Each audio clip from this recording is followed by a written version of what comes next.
नमस्कार, मैं हूं दिव्यांजलि मोइत्रा।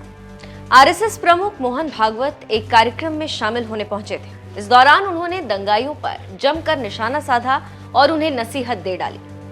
आरएसएस यानी राष्ट्रीय स्वयंसेवक संघ प्रमुख मोहन भागवत ने देश भर में हो रहे दंगों पर टिप्पणी करते हुए दंगाइयों को नसीहत दी। मोहन भागवत ने कार्यक्रम में कहा कि जिस समाज को हिंसा पसंद है वो अपने आखिरी दिन गिन ले।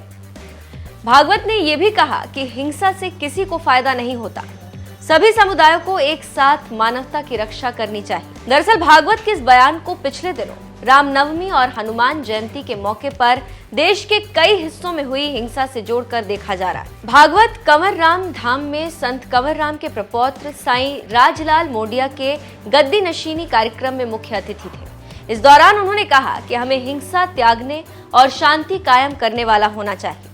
सभी समुदायों को मानवता की रक्षा का काम प्राथमिकता से करने की जरूरत है। उन्होंने कहा कि जब संत और समाज एक साथ आ जाएगा तो सरकार को उनके पीछे चलना ही होगा।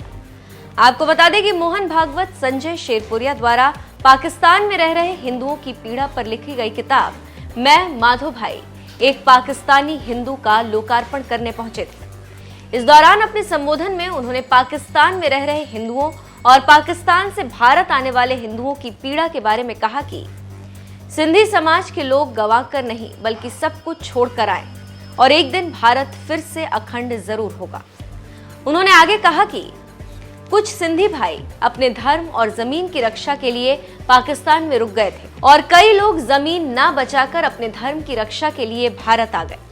इसके अलावा भागवत ने यह भी कहा कि मौजूदा केंद्र सरकार हो या कोई और सरकार, वो समाज के दबाव में ही काम करती है। पूरा समाज सिंधी यूनिवर्सिटी और अखंड भारत बनाने के लिए इच्छुक है। सिंधी संस्कृति और भाषा को बढ़ावा देने के लिए अलग यूनिवर्सिटी बनाने की जरूरत है। अगर आप सिंधी यूनिवर्सिटी के सपने को साकार होते देखना चाहते हैं तो आपको मौजूदा मोदी सरकार पर दबाव बनाना होगा।